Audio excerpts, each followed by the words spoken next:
What's good, everybody? This is Otis here, and this is something new that I'm going to try. It's basically going to do a Let's Play with the whole entire Battlefield single player.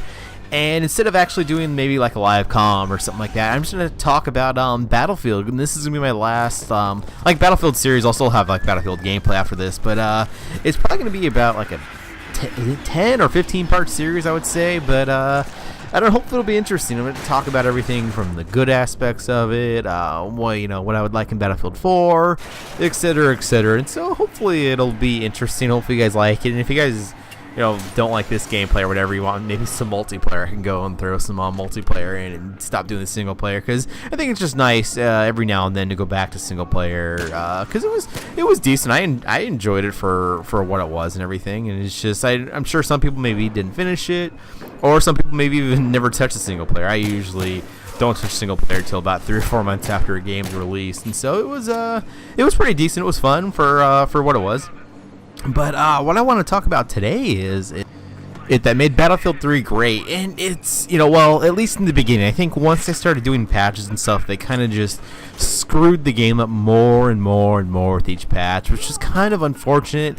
But I think probably after this first or second patch, like, the game was perfect, and then it kind of just started slowly going downhill, which was kind of unfortunate. The suppression, I think, everything was very well balanced at the beginning of the game, and they just started screwing around with things, which is kind of just what ruined it for some people. I know the servers was the first thing that probably ruined it, with a couple people having only it's just mostly about 99% of the servers being people or servers that people owned and stuff, and it was just it's horrible. Even if you go on now, it's a little bit better, but it's still just ridiculously hard sometimes. Even if you are doing decent for your team or whatever, you'll get admin kicked, they'll get admin banned, and it's just so frustrating. If you've got a group of people and they all have to leave the game, and you have to go and team up together again, and it's more prevalent on the consoles than on PC, because PC, I don't even know if there's any Dayz servers or not. PC has always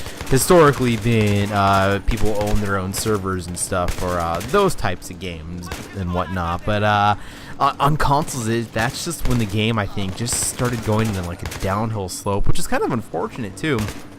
I think the aircraft were balanced until they did the Stinger thing. It's kind of ridiculous that you can shoot down a helicopter or a plane with the Stinger earlier than you can spotting people. The Stinger range is something like 450, and like the spotting range is like 350. So it's kind of it's something around there where the Stinger range is about 100 meters more than you can spot someone, which is just it's I don't know, it's ridiculous when you go and you think about it. I don't know what else ruined the game, but overall, I mean, there was a lot of good experiences. I do wish that you had an option to do a whole team and not just a squad, which would be kind of nice. And I understand the squad thing, and it's perfect for those like smaller game types.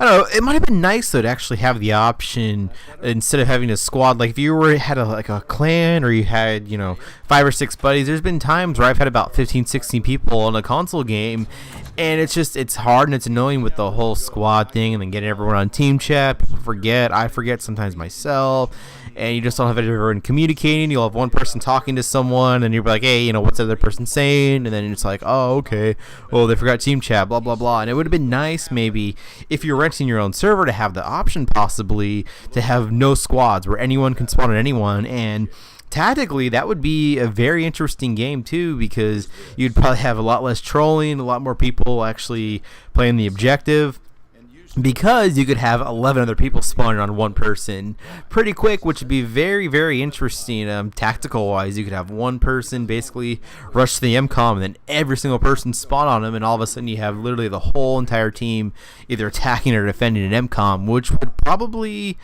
have a little bit more engagement, especially with those close quarters things. I mean, just imagine having 8 or 9 people just in a little like MCOM just instantly. Like, that would be, I don't know, that'd be pretty interesting to go and look at that. But I don't know, that's it for the first series. I'm gonna go talk about Battlefield just in depth on a whole bunch of things, and so I hope you guys enjoyed this, and thanks for watching.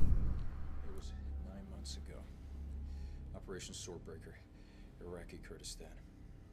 Okay. I'm listening.